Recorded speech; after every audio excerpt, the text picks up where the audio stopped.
All right, all right. Today we got well, not just someone that needs no introduction. But I gotta give him his flowers anyway. This man has done it all, serving with honor, pushing past his limits, has been an inspiration to those around him, myself included, both in the Air Force and in his life. When I think of resilience, leadership, and integrity, one name comes to mind: Michael J. Scott. He's not just a good friend from our time at Barksdale Air Force Base, but a man who embodies what it means to be committed both to his family and his profession. So sit back, relax, and get ready for a conversation that's going to be full of laughs, lessons, and some straight up wisdom. Mike, welcome to Zenyoku, man. It's great to have you. Hey, truly the honor and it's a privilege to be here on your channel, man. As you mentioned, we go back on our relationship at Barksdale Air Force Base, but I think it goes more than that, man. I think we were just always meant to be and destined to be. For as we were joking a little bit earlier about, I say you're my mentor, and you're like, man, you're my mentor, but this relationship is the dynamic here, man, is amazing, and I'm more than grateful to be here, and I really am. I appreciate that you allowed me to be on your show, man. So thank you for letting me be here. You say we got this bro romance, what I'm saying? So, it's a little romance, just a little bit. So you give me flowers, man. I'll get you the candy. I got you the chocolates. It's good.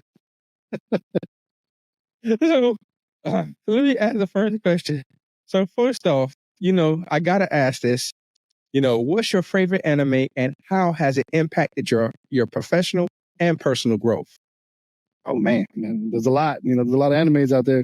And I grew up heavy on them back in the day. The Toonami kids out there know what I'm talking about, the Cartoon Network Toonami days. Mm-hmm. But truly, man, and I know most people frown on it nowadays, but Dragon Ball Z is one of my classics, is one of my favorites. Yeah. Grew up on it, watching Goku scream for an episode and a half, and it's just, man, that resilience that he could scream for an episode and a half and never even transform yet is amazing. But the struggles, man, just seeing the challenges, the struggles, that teamwork that they always worked. I mean, you can relay a lot of things from anime or even different cartoons and shows to your daily life. But man, that's one of them, is Dragon Ball Z. That's kind of why I got the thing by here. From a shout out to Ruben Doncel. That was a donation to him. So thank you. Yeah. I like that, man. Yeah. So you mentioned Dragon Ball Z before. So I know that's big to you. When Goku and the crew, are down, do you find it like with that second win, that kind of resilience, does it speak to you as in your leadership style? It does, because if you look at the show, anybody does watch the show Dragon Ball Z or any of that, and they see them, right? The heroes are down, right? Like, just like you said, and they're like almost defeated. It's something in them that you start to see them reflect a little bit on their past, right? You start seeing those screen captures of the old episodes or whatever it is, but you see the support in there too. Hey, you got this. You can do this. We believe in you, right? Stuff like that starts to echo through their mind, and all of a sudden, boom! Now they got that second win. They go back out there. They capture the win. Every time, just because of the way it's written, of course. But it does, it inspires you, right? Yeah, that's so true. Like, man, Goku is amazing like that. But it's funny, and I kind of noticed it, too early. That's why I kind of started the show, because I love anime, I love cartoons and different things like that. But I noticed like how the writers and producers produce it. They always talk about resilience. They always talk about getting up. Every protagonist has such a terrible backstory where they should be like hardened by life, right? But they choose to do something good with themselves. They choose. And sometimes that's very difficult. I have family members where it's quite hard for them to choose to do the right thing. And so I do empathize, right? But it's a choice to do something with yourself. So, man, I get it. I get it. Yeah, and if you don't mind, if I can echo on something right there, you just kind of spark my mind on something. So if you think about, we go back to we're talking about anime here, and talking about Dragon Ball Z, but even when Goku fights his enemies, right, at the end of the day, what does he always try to do at the end? Instead of just constantly destroying them or surpassing them, he gives them always a chance, a reaching hand out. Okay, hey, let's work this together now. Let's be friends. Let's find a way to grow together. I think that's important. If we're going to reflect back, especially talk about our daily lives and military lives, how many times are we in a pure competitive agency, right? The United States Air Force with promotions, right? Especially if you're your ranks. Sometimes you want to surpass that person. Maybe that bully, the bully other tech sergeant or the other bully staff sergeant. You're like, well, I'll promote them. Just think about how beneficial the Air Force could be. We're like, you know what? Let me mentor, let me guide my peer and work together. And let's both grow together, right? Man, now you just made a bigger impact and bigger difference. And now you got another friend, right? Another mentor, another growth partner. Not always easy to do. I get that. but the challenge, right? That's the whole point of what we're talking about today is those challenges and how to break those barriers. So just man, that kind of sparked me when you said that. Yeah, that is 100% true. You've been through some serious challenges, man. And can you share a time when you faced something that really changed you? Maybe it's something that, still sticks with you today. Yeah, absolutely, man. I have to think if you were there during those time frames. I think you were, or you might have showed up right afterwards. So this was at Barks Air Force Base, of course, and this is a military life reflection that'll move on. But this really did help me grow in my career as a young staff. Right, we were out there doing some great things. We're on a deployment, and I'm a highly capable individual. Right, I was a 7 level, and also I had a IPI certification, which is an in progress inspection inspection. So to be a 7 level is a big deal. To get the IPI is even another big deal, right? If you go back into our career field as a jet engine mechanic or any career field out there for that matter. Anyways, there was an inspection we were supposed to do, right? We knew that what was required of it was a special tool, and we did not have that tool because we were trained. It was such heavy embedded into the culture that you really don't actually need that tool, right? Now, instead of doing any changes to the technical order that we had to fix to do any of that, we didn't do any of that work that we should have done. We just said, okay, yeah, we just did our normal inspection. Not to say we were lazy. We really did make sure that thing was good by our visual and checking it that way. We just did not use this little tool. And of course, all that fell apart when we came back from our deployment. It was a big deal. And I got 2 choices from that commander at the time was option A, you take your gold belt off and hang it on my coat rack here and you're out of the Air Force, or option B, but you don't get to know what option B is. Obviously, I'm still in the United States Air Force, so we clearly know I chose option B. But it was a big deal, man. He gave me my core values card. I actually still have it. It's in my classroom. It's in my office, and when I go to I use it as a teaching tool. But it's the core value placard card, and it just has the core values and the airman screen in the back. And he said, you didn't care for them internally, right? So now you're going to care for your core values physically. So he made me carry that card for 6 months, and he's like, "You better come back to me in the same condition I give it to you, or you're done." Right? Another contract. We had to sign this whole contract. So I immediately went, got got it wrapped. I don't know if you ever saw it. And I got a plexiglass, RTV, and a sealant. And I kept that thing, perfect. And it had to stay on my body for 6 months. If you ever saw me without it, I was in trouble. And I had to return it to him. And when it was time to return it to him, I asked him if I could keep it. But just that crazy moment, right, showed me like how toxic a culture can be. To even when I know what I'm doing. I know what I'm supposed to do. I can also read what was supposed to be correct. And I didn't hold myself accountable at those times. And I allowed a lot of great things we did on that deployment to fall apart because all they focused on now was the mess up instead of all the that one thing. Right. And so after that, man, my mindset on everything changed a lot because I realized, hey, as an NCO, what I do matters to the people below me. I cannot let them fall or fail the way I did. And so now anything that I do in my career, I make sure that I pass on where I failed and make my missteps so they don't have to. I'm like, I already did it. I already failed. Team, you don't got to fail. I already did it. Just learn from what I did. You get to go ahead and move on through your career a lot better than the way I did. So that, man, it's just one of the many moments that truly just kind of changed my path to be a better example for my team and hold myself a little bit more accountable in that regard. It's a long story. Sorry about that.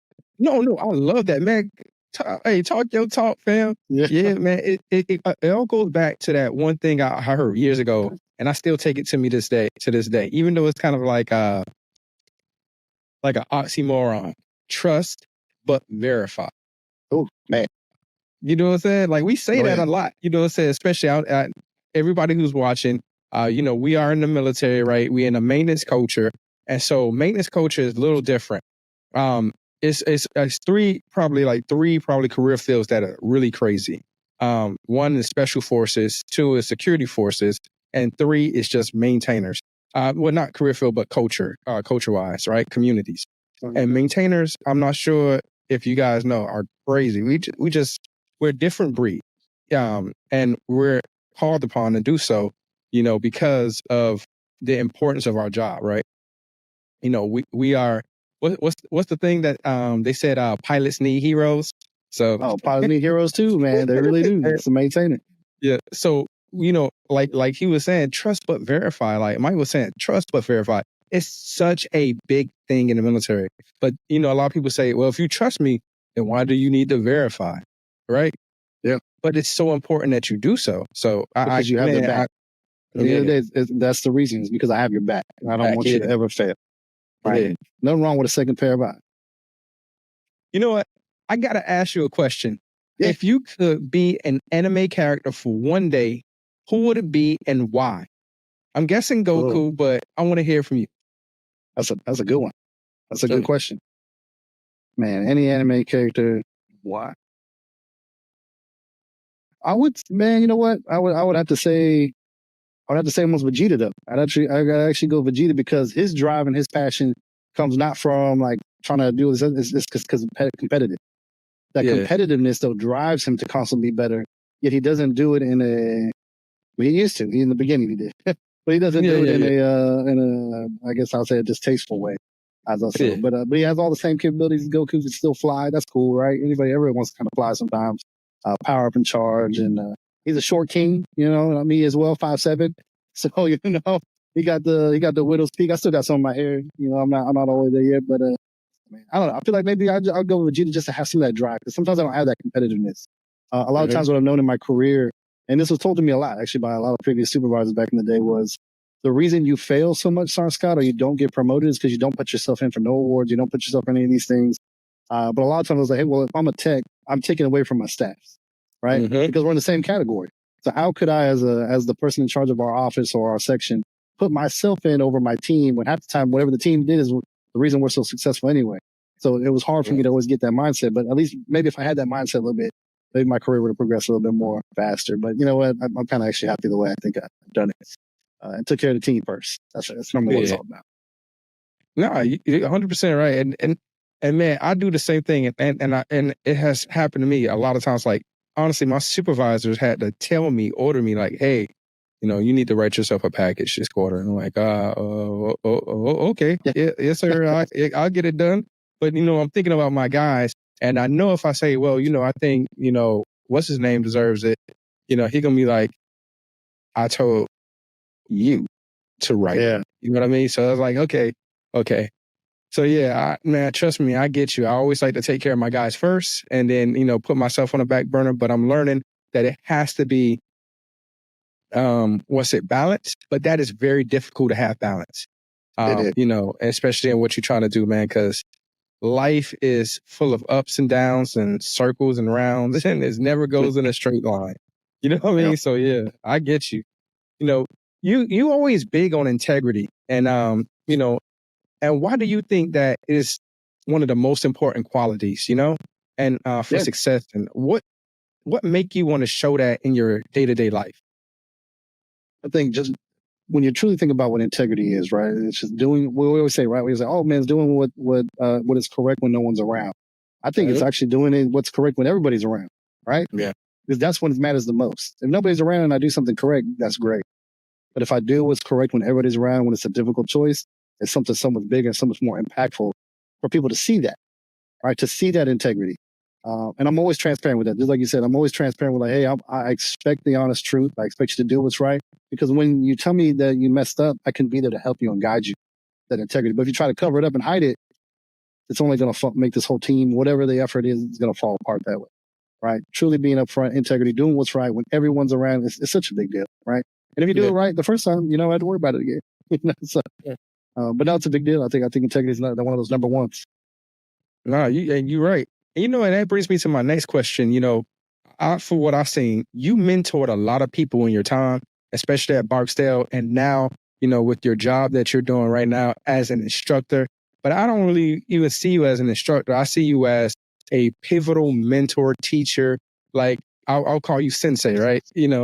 What lessons have you, on integrity, you think people still struggle with, even after hearing it time again, and you telling them and impressing upon them about things? So one thing we were just talking about, if we're talking about the military and promotion rates and all those kind of things, right? We was talking about embellishing your performance reports, or well, now they're not performance reports. What are they now?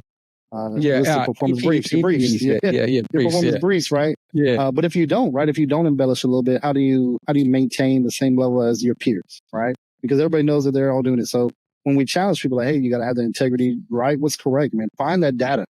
Be that reporter. Go dig into the news a little bit. Dig into what you actually did. Find those bigger pictures. It's not always easy, right? Because it's always, well, I don't have the time, or how do I find this other data? So it's just easier, right? It's just the easy thing to do for people to just say, well, man, you know what? I did walk by a blood donation the other day. And, I did say hello. So, matter of fact, I might have connected some external agency to the, you know what I mean? And so sometimes I find people struggle with that. I find people struggling with the competitiveness of the United States Air Force when it comes to promotion rates. Outside of that, though, I haven't seen too many people struggle with integrity as a whole. For the most part, most people want to do what's correct. They want to do what's right because what I'm seeing, and this is great. This is what I love seeing, especially like you just said, as being an instructor now, is I'm seeing the Air Force is changing. I am seeing these new leaders taking over, and they're not the ones we had. They're not those ones that used to beat us down. They never gave us the why, right? They didn't give any of this. These individuals are trying. They're trying to move with the new culture. They're trying to move with the new airmen coming in, and they're reaching out with open arms, and they're like, "Hey, man, I got you. Here's what right looks like, and I'm going to show you what that looks like because I'm gonna take the first step forward anyway." These are true leaders coming into our Air Force, and it's amazing to see. Right, you get some onesies and twosies maybe that have some of the old school mentality, and I get it. You're right, but it's something cool, man. It's something amazing to see. Most people do lead with integrity. It's just that hard part, like I said, it's the competitiveness of our promotion that just the Air Force needs to find that sweet sauce, man. Figure another way out, maybe boards, like physical boards. Yeah. Like you're actually going to, and I think that probably be scary for some people. But you did mention something it really caught me. You like these new leaders that are coming in, right? The same generation as us, millennials, and then also generations after us that's promoting quickly and stuff like that. Do you think with the not promotion rates, but I would say the individuals that's coming in right now, you see it all the time, like the Air Force cannot make its mark when it comes to recruiting. The Navy's having problems. The Army's having problems. Do you think it's a issue when it comes to our social media, how the military is kind of portrayed as a business versus a community? Or do you think it's something else externally happened? What I can kind of reflect on is externally. I think because when we're talking about social media and everything that the Air Force does do, or military as a whole, public affairs team's got it nailed down. Man, they are impressive with some of the things they can do, and I think they really do push out social media for the positive, right? Because it can be weaponized. Everybody knows social media, it can be weaponized by terrorist groups or whoever wants to use it, right? But I think ours does it for a positive effect. But I think it's something external, man. I think it's people can literally look it up right now. You can look at competitive rates of pay, benefits, and civilian sectors are matching, if not beating, what the military is providing on a one-to-one basis constantly. So why would someone want to come and volunteer and like, well, I got to go to basic and get yelled at. I got to constantly conform to standards. I got to do all this other craziness. I'm going to have to deploy to a war I might not want nothing to do with. Or I could just go work for SpaceX. Or I could just go work for Amazon. Or, I could go work for Tesla and do these same things with my same skill set. I'm going to get paid a lot more money.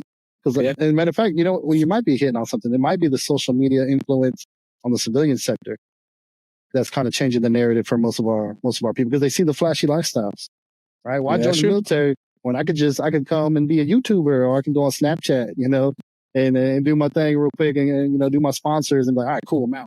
That's true. And then live that life, right? So I think that might be some of the difficult challenges is trying to bring that pride back to serving.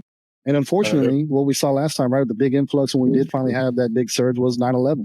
Right, it took something super bad, right, a horrible tragedy, for people to be like, oh my God, no, we're all Americans. There's no more left, there's no more right. We're Americans, right? And no, we're going to stand up. And we saw a huge surge, and now we don't have any of that. And I would hate to say, probably some in the future, if we have any kind of high conflict, maybe we'll see it again. But I hope we can get that before that, right? Before anything like that can ever happen. So, interesting question. I like that, man. You made me think about that. You mentioned once that how you made rank, right? And how you was ready to, walk away from your uniform. Cause, and these are personal conversations, but you had it openly, with other people, being there, how did that make you feel? And what was you going through in your mind at that moment? And how did it affect you outwardly moving forward? Oh man, it's a big deal. So a lot of it attributes to, my supervision, this team here, the leadership I have. Matt Bonello was one of the main ones. When I first got here, I had a conversation with him and I said, hey, just letting you know, I only got these many years left. I'm on my way out, man. Don't worry about trying to develop me. I don't want none of that stuff. I'm good. I did that. I was like, I literally just came from a superintendent role. They didn't even give me the name, the title. I get that. They put me down to a different thing. They try to hide the fact I did these things, right? I was like, I'm just done with that life. I'm done with trying so hard and putting my family on the back burner to get this rank. I don't even care anymore. Don't even worry about it, man. I'm good. Just let me be an instructor and I'm good. And he pushed me, man. He could tell you he was underhanded sometimes. He would trick me. He tricked me. He's very tricky because he knows I can't say no a lot. He knows I'm really bad at saying no. But he'd be like, hey, man, you'd be interested in doing this one thing or doing this one thing. And he kept pushing me. And without me asking, he would put me in for awards, something I've never seen before, right? From our career field, right? He did it on his own. He didn't ask me. He just said, hey, tell me a story. So it's pretty amazing, man. And so I promised him, because I know he spent many nights and hours working on those things, right? Away from his family to develop me. I said, hey, man, if I make it, I promise you I'll give you that year. I'll give you that additional time frame, right? That service commitment. I'm going to put it in there. And then, of course, my wife was like, absolutely, you're going to stay in. What are you talking about, right? And I was trying to get out for her. I'm trying to get out so she can go live her life. I want her to live her life, her dreams. So many times her career's been on hold, man, for me. Right? And I was like, this is your time now. I'm like, man, I'm going to get this house clean. Laundry's going to be folded. I got you. Yeah. But, as soon as she found out I made, she's like, we staying in, baby. She's like, we going the distance now. So, but that moment, man, when they surprised me, man, and this was my current supervisor, Sergeant Powell, really helped. And another individual, Sergeant Brewer, went out there, found out, like, they made multiple calls because we're in a guard base, right? Small unit. So they don't really have the access as immediately as most of the active duties. Then they made multiple phone calls, found a connect, ran to the shop ed, got the rank, and then they told the commander, got everybody set up while we're out there getting ready to do a PT session. I think it was Commandant's channel, as a matter of fact, for our school, for the NCOA class. And they came out there, and I was in the background trying to get ready for this event. And I hear them call my name out there, and I was like, what do I do? Yeah, I didn't do anything. And it really was out of my mind, because I was like, man, because I figured they would already mentioned it like a couple of days before, right? And man, it was a big deal, it was a big effort, and something I never thought I would achieve. I mentioned while I was out there, it was my passion to make that rank, because it's what my dad retired at. When he got, when he was fed up with the Army, he's like, all right, I'm done with the Army, I'm out. And I was like, man, I really want to make that goal. But man, I convinced myself, like you said, the conversation we had, I convinced myself that I was just done. I was like, hey man, I'm good. You know what? I'm good. I have accepted that I will retire as a tech, and that's okay, right? As long as I can continue to give back to the team and help other people grow, man, that's what it's all about. So to get that moment, it really did. It changed my trajectory here, and it showed me that I got a little bit more to give, right? A little bit more to give to the team, and support these, like you said, these new leaders coming in with these new desires, the ones that are coming in, and continue to help them grow, man. So it's a big deal. I saw one officially October 1st. So that'd be pretty exciting. I won't be at work yet. I don't go back to work because, like I said, I got the knee surgery, so I'm like convalescent. But October 7th is my official day, supposed to be back. But I have a promotion ceremony on the 4th, on that Friday. I'm gonna kind of sneak in on the 4th and get that done. So it'll be pretty cool, man. It's gonna be a pretty big deal. Yeah, it is a big deal. When I found out you made it, bro, I was punching the wall like, and then I hit you up. I called you. I said, I was so excited. And my wife was like, hey, what are you doing? I was like, Mike made it. She like, oh, for real? She's like, tell him what I said. You know what's up? I'm like, said that old dinosaur finally? He finally made it? Tell you, man, it's a typical Air Force. They were like, oh, wait, he's about to get out. Why don't you just slide him this little rank real quick and let's see what he does. Yeah. Let's tease him a little bit. Here you go. Yeah. No, it's a good feeling, man. It really is. It's an honor. I got to go to that senior NCO induction ceremony down in Maxwell. Thanks once again. I got a great team here, man. They allowed me to go do that down there, go for a little TDY, and it was pretty cool to be part of that. Just see the growth of what it really means to be a senior NCO, and man, I'm gonna do my best. I'm gonna do my best to just try to earn it, and then bow out respectfully again. I'm gonna try again to bow out respectfully. So we'll see.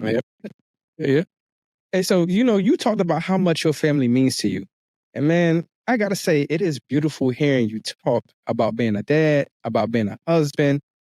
Like your wife putting her life on hold, and then you turning around and say, you know what, I wanna serve you. What has been for you in those proudest moments as a father and as a husband? Man, I gotta say, so I heard recently, right? My kids, they on the summers they go down to their grandparents, because both our grandparents, my family and my wife's family, are still in Texas, about 2 hours away from each other. So they split the summer up with them.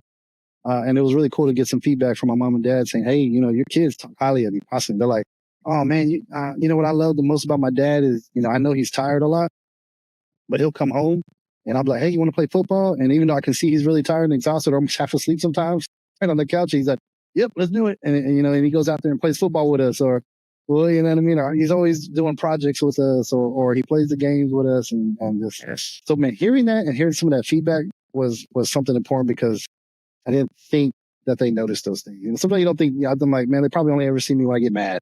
You know, hey, why you fighting with your sister? Why you fighting with your brother? But it's when you hear the echoes from somebody else saying, hey, your kids recognize your positive sides, man. That meant a lot to me, man. That made me feel proud of just who they are. Plus, when I hear the way they behave with other parents, they may not behave well with me and my wife. I don't know who they are when they're here, you know. But man, but as long as they're acting right when they're with other people, and they come back and I get that, hey, man, your kids are well behaved. They're so respectful. I'm like, my kids, my kids. You sure it was mine? Talking about them? You know. So when you get that, man, it makes you proud to know, hey, when they're here, they're comfortable, right? With their mom and dad, of course, they're going to be there. Maybe their truer selves, right? They're going to be more relaxed. But when they're out there, they know, hey, I know my P's and Q's. I gotta, hey, yes, ma'am, yes, sir, no, ma'am, no, sir. Please, thank you. You know, they're doing the right things, right? They're doing what we expect of them to be role models. Matter of fact, I'll highlight one more thing because it was important to me.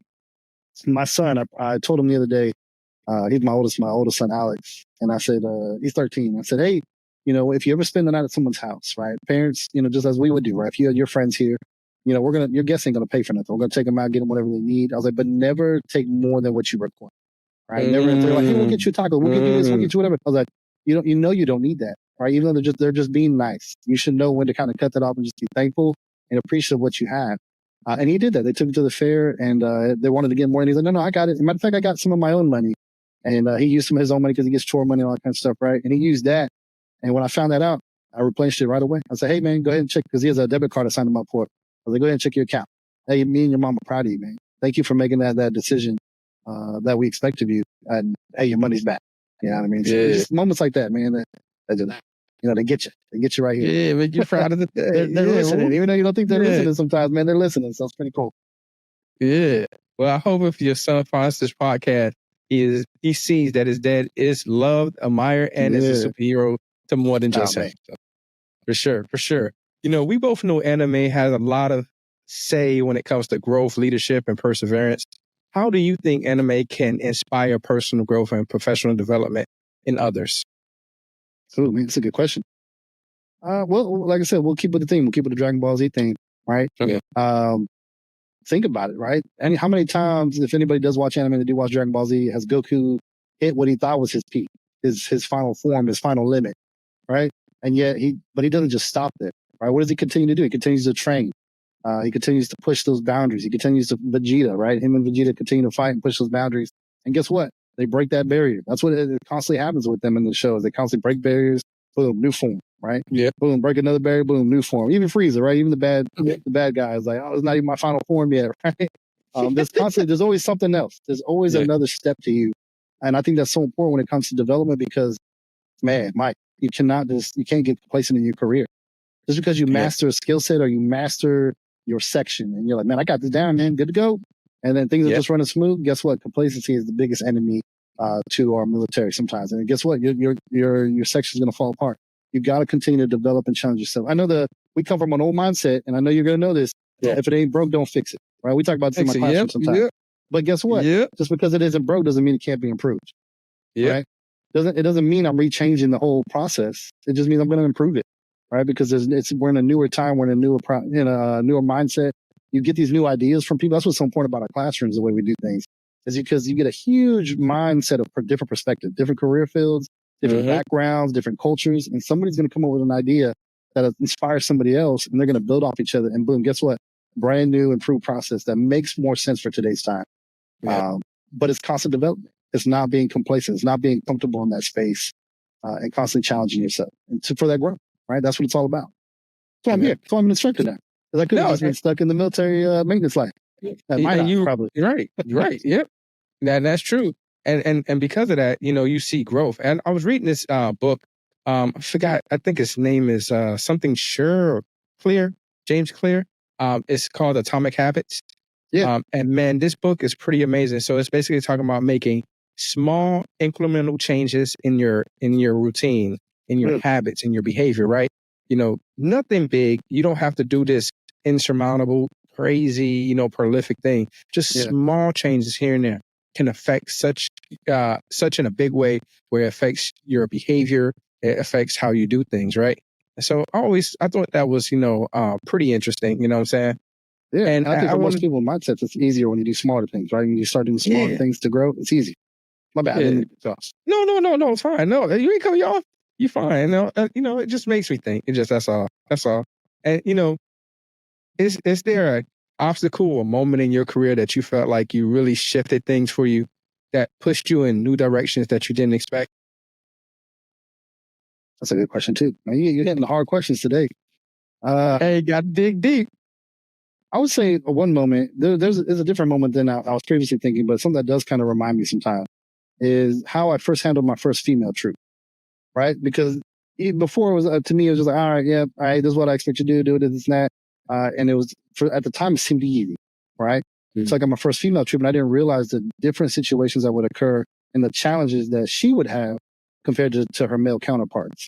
And I never put myself in that mindset. I didn't ever think to open my mind to that kind of perspective, right? Because I was just like, I'm just here to do my maintenance job. Let's press. So that actually helped me grow a little bit more when I started to put myself in other people's shoes a little bit more. And I started saying, okay, now let me make decisions based on what I know more about people now, and what I know more about what their situation may be versus just what I think is the easiest decision. And I think that small thing right there immediately started changing my path in my career to just, like I said, be a more open-minded individual, to be more open to other people's perspectives and ideas, without just having to overbear and hey, just do what I say, not what I do type leader or whatever it may have been back in the day. So that's one moment I can think of. And you know, it's crazy because I'm currently going through as a flight chief as well. Is that I'm trying to transition my tech sergeants into having a growth mindset because before I got there, you know, it's maintenance, you know, either you're high on a horse or you're down with the pigs. And so, you know, right now I will say there are individuals in my flight that, like you said, they come to work and they dial it in. And I'm trying to challenge them not to dial it in. You know, they say, I don't care about getting promoted, sir. I'm like, yes, you do. Because every time promotion listings come out, you start getting happy. And I'm like, yeah, but you know, you didn't do anything to get promoted. And they're like, well, I'm not going to play the Air Force's game. And I said, well, if you don't play the game, you take your ball and go home. Guess what? You get left out. And I said, let's just say, you know, for the sake of argument, you say it's a game. I don't really believe it's a game. I said, think about it. Air Force is going to pay you to go to school. They're going to pay for all your schooling.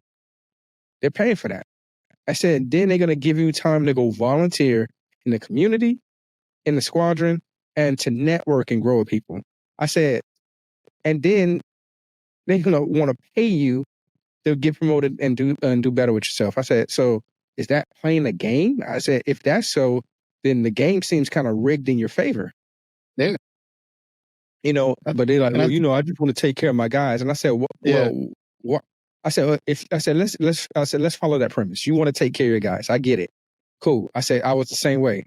I said, you being a tech sergeant, wouldn't you have more resources as a master? You as a master, wouldn't you have more resources as a senior?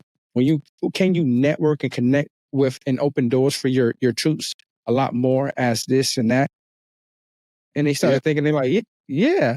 Like, I wait, can, man. Yeah, I can. It sounds like you got a bunch of disgruntled Michael Scotts in your section. That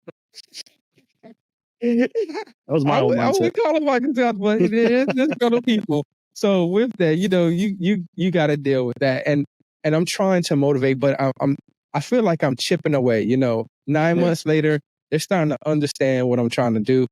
I'm chipping away at them and slowly, you know, and it's hard because, you know, I feel like I got to go like balls to the wall and be extra, you know, in a lot of ways to try to motivate and not just motivate, inspire, and really try to let them know I have their back. I think that's the biggest thing is that they usually leadership kind of burns them and they're like, oh man, you know, I'm tired of this Air Force stuff. And it's not they're tired of the Air Force. They're just tired of the type of leadership they have. Right. And then I come in and I'm like, hey man, we can do this. Hey man, let's do this. And they're like, hey, you in the wrong career field, man. What you doing over here in maintenance, you know? They're like, what I could suggest to you, Mike, this is something that I've seen back in my day that I found that worked really good is I used to when I wanted to push people and I wanted them to be their best, right? And I was like, I literally am here for you to be the best version of you. Sometimes I wasn't the right person for that individual to do that. And so what I found out is I started looking at who better matches who that person is that's that rank above that I can maybe connect them with. And so I started doing that. So I was like, hey, do you mind if you have a time frame? Well, can you maybe, if you have an hour or something, can I set up a meeting with you and this individual and have that conversation? And when I started doing stuff like that, I saw huge growth from that individual. I'm like, hey man, thank you for letting me talk to that person, man. He actually, me and him almost alike. You know, it was crazy to hear what his story and what he came from and see what he can do, man. I'm motivated. Like, I'm ready to get it, get after it now. And it was cool to see. That I'm not gonna say it's always gonna work, but it is something that I did see that did work. Right? It's fine. Like me trying to fit that mold, I wasn't the right. We can want to go to an analogy. I wasn't the right jigsaw piece to that puzzle. Right? Yeah. I wanted to be that person, and I wanted it so bad. I was like, let me develop you. And they're like, nah. But I found that person that did match for what they were looking for, and man, I got to see some growth at the end of the day. And that's the goal, right? The goal was just to get that person to be developed and take control of their career, man, and finding that right person for them. Really, I saw really worked out really well for them. So just a suggestion. Okay, and I will take that suggestion. I'll write it down as soon as I can. Yeah, and I'm gonna take that. I'm already thinking of one good person I know that probably can connect with this tech sergeant that I'm trying to mentor. So yeah. All right. So this is a fun question. Okay. If you had to make your Mount Rushmore of anime characters, basically your top 4, who's making the cut and why? Really good. And you're always asking me good questions today. Well, clearly we already talked about, Goku and Vegeta. I'm gonna put Goku and Vegeta too, man. I know most people don't like Dragon Ball Z no more, man. So but 1 and 2, they're just two of my guiding souls. I also put Kirito from Sword Art Online, first season, right? Sword Art Online, man, is one of my favorite episodes. But dude had a lot of information, and when you think about what he was, right? He was a beta tester, right? But he was the best beta tester for that game. When they get stuck in the game now, instead of just using that to his advantage to take over and be the biggest enemy. Yeah, he plays solo. He's like the solo character, but he does it for a purpose because he didn't want nobody else to get hurt. But he took that information, that he had to make the world better, try to push and free everybody. I thought that was really cool. It's one of my favorite animes. I don't know how, but hey, man, I got like some of the stuff tattooed. It's just one of my favorites, man. It's just okay. I used to love video games. My kids have all my video games now. Every kid has one of my old consoles, so I don't really play it too much anymore anyway. But it was one of my favorite passions back in the day. But at a video game too. I mean, that's kind of hard, right? For a minute there, I used to hold it down, but yeah, now my eyesight's like blurring, and the controllers are tinier, and I'm like, hey man, my hands are cramping, man. This ain't sure. So it's a little harder. You're right. So that'd be my 3, and then I say, hey, for that 4th one, man, you know what? I'm gonna put Sailor Moon. Sailor Moon, believe it or not, people don't know this, but Sailor Moon is one of the strongest characters out there. They used to break universes when they used to have some fights and stuff. So, and Sailor Moon, I used to watch it, man. I used to watch it back in the day, doing changes. It was all we had on the one channel on TV back in our dinosaur days, right? They don't know. The kids do not know the struggle that we had. Yeah. And you know what? I used to like Sailor Moon, but I love Tuxedo Mask. Tuxedo Mask was the man. He used to call through, man. So yeah, I put those 4, man. Those would be my Goku, Vegeta, Kirito, and then I throw Sailor Moon on it. Okay, heck yeah. She might want to be the top one though, because she's probably the stronger one out of all of them. Yep. That is true. Well, man, it's been an honor having you here on the show. We got some great gems today. And if you like the show, hey, look out. We might be doing this again, But, this is just a live interview for the man, the myth, the legend, Mr. Michael J. Scott. Man, if you got anything going on and you want to say something before we close, the floor is yours, man. Yeah. So one thing I'll just share I share this when I'm able to teach. I always tell my team, hey, transparency is one of the biggest deals you can be as a leader, right? It's okay to not be at 100% every day. I tell them all the time, I'm like, how many times are you expected to be at 100%? It's not real. You can't do that. It's not manageable, right? It's not healthy for your lifestyle. So what I would tell anybody out there listening is just, hey, be transparent with your team. If you're coming in at a 45%, that's okay. Let them know you're at a 45%, right? Just say, hey team, I'm at 45 today. I'm going to do my best to bump those numbers up as we go through it. Hope I don't get any lower. But just know, man, I just got some things going on. Please be there for me and my support system, and let's press, right? And it's okay when you just give that full 45 you get, right? That's okay. I think people just need to understand that. You don't always have to be operating at 100% all the time. It's unmanageable. It's not realistic. You can't do it. Because then when you get home, guess what? Your family or whoever, they're getting nothing from you. They're getting a negative percent. And that's a person you don't want them to see. So, man, just take it a day at a time. Utilize the resources the Air Force has. Anybody out there ever needs resources, please connect with me, or maybe you can connect with Sergeant Yubi here. But use the resources the Air Force and military has provided for you, because you get kind of used by the Air Force and the military.